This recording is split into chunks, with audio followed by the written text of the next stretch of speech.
मरते दम तक आपका साथ नहीं छोड़ूंगी जामिन।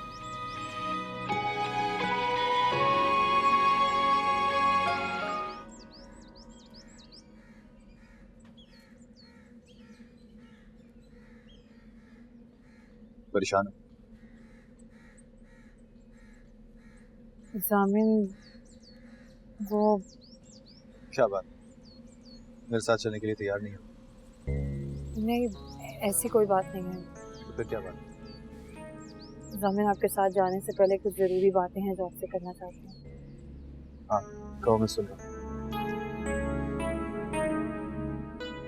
मैं जानती हूँ जो वक्त गुजर गया है वो हम दोनों के लिए बहुत तकलीफ दे था,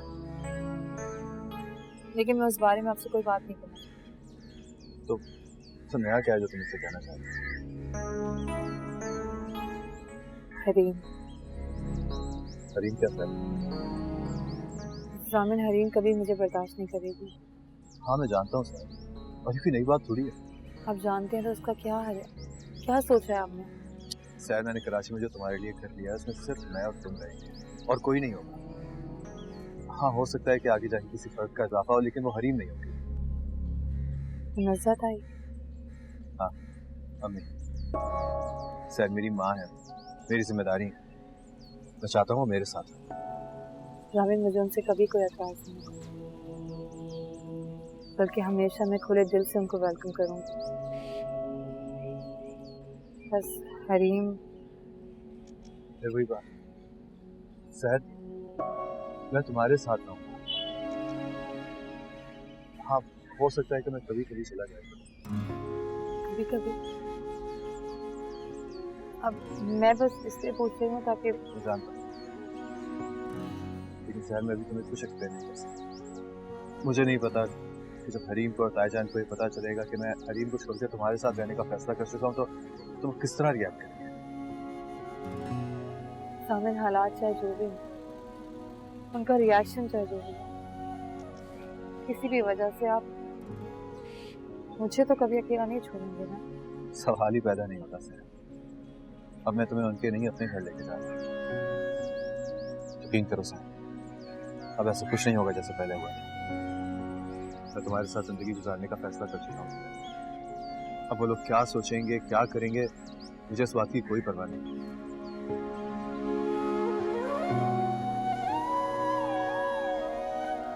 सर बस ज्यादा नहीं, सिर्फ ये कहूंगा कि इस तरह मैं तुम्हें गारंटी देता हूँ कि हालात चाहे कुछ भी हो मैं तुम्हारा साथ नहीं छोड़ूंगा। इस तरह मैं तुमसे भी ये एक्सपेक्ट कर रहा हूँ कि चाहे हरीम तायम्मी अम्मी तुम्हें कितना ही टफ टाइम दें, तुम मुझे कभी लेट डाउन नहीं करोगे, मेरा साथ कभी नहीं छोड़ोगे।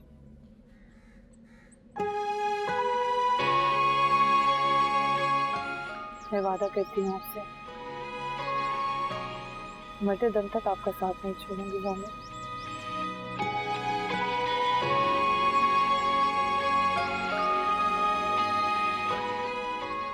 चलें, शाम होने से पहले पहले कराची भी पहुंचे।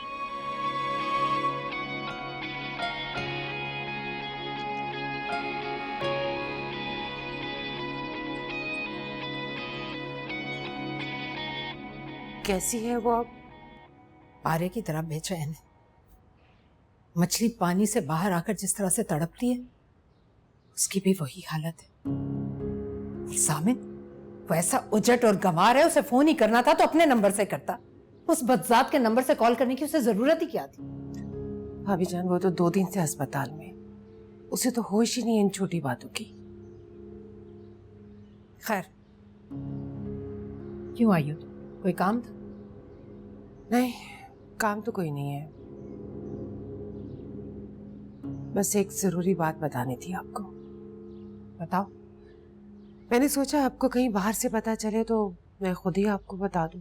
बात बताओ मुनज़्ज़ा, फजूल की तमहीदें मत बांधो। हैदराबाद जाने से पहले जामिन ने मुझे बताया था कि उसे नौकरी मिल गई है। ये तो मुझे पता था, इफ्तिखार ने मुझे बता दिया था। और खैर, उसने नौकरी भी की तो कहाँ जाकर, इफ्तिखार के मुखालफिन के यहाँ। इस लड़के ने भी दुश्मनी दिखाने में कसर नहीं छोड़ी। जामिन की नौकरी के अलावा कोई बात है तो बताओ मुझे। उसने घर भी किराए पे ले लिया। अच्छा, ये तो नहीं पता था मुझे। मेरी आखिरी इत्तलात के मुताबिक वो क्लब के गेस्ट हाउस में रह रहा था, तो क्या गेस्ट हाउस छोड़ दिया उसने? आखिरी बार जब मेरी जामिन से बात हुई तो वो उसी घर में था। और ये बात तो मुझे अब बता रही हो?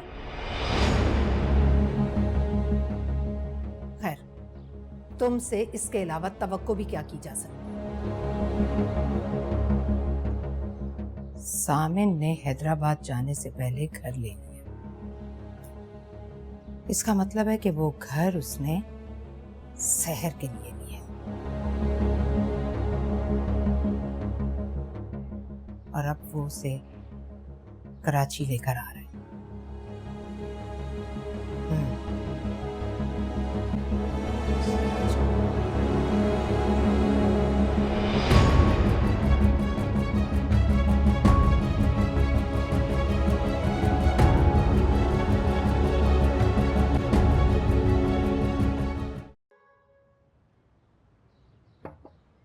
खालू, आपने बुलाया?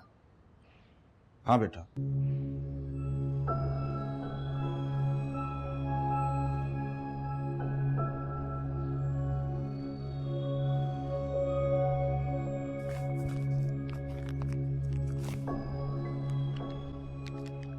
ये लो बेटा।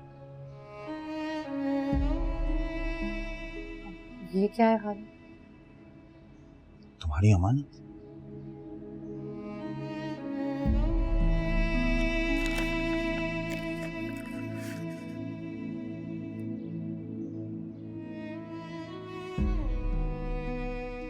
खालू, ये सब?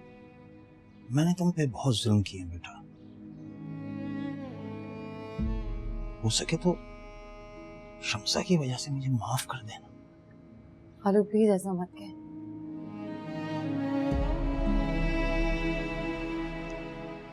तुम्हारे दुखी दिल ने बहुत बद्दुआएं दी होंगी मुझे। मैं ये नहीं चाहता कि तुम अपनी बद्दुआएं वापस ले लो, लेकिन एक दुआ जरूर कर देना कि वो सब मेरी ज़ूबी के साथ ना हो जो तुम्हारे साथ हुआ। अल्लाह ना करे ज़ूबी के साथ ऐसा कुछ हो। खुदा उसे खुशियां ही खुशियां दिखाए। आमीन सुम्मा आमीन। बस मुझे हो सके तो माफ कर देना बेटा। मैं नादान था, मेरी आंखों पे पट्टी बंधी हुई थी, इसलिए मैं, अल्लाह करे तुम्हारा नसीब अच्छा हो। तुमने बहुत दुख देखे हैं, अल्लाह करे अब तुम खुशियां ही खुशियां देखो। खालू मुझे समझ नहीं आ रहा मैं क्या कहूँ। कहने की जरूरत नहीं है, बिल्कुल नहीं। तुम्हारे अब्बा नहीं है तो ये मत समझना कि तुम्हारा कोई नहीं है। मैं तुम्हारा बाप। और ये घर तुम्हारा, मैं का है।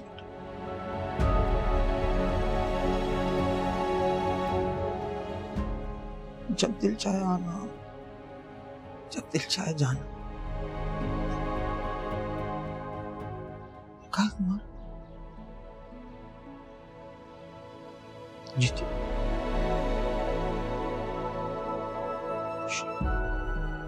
आबाद।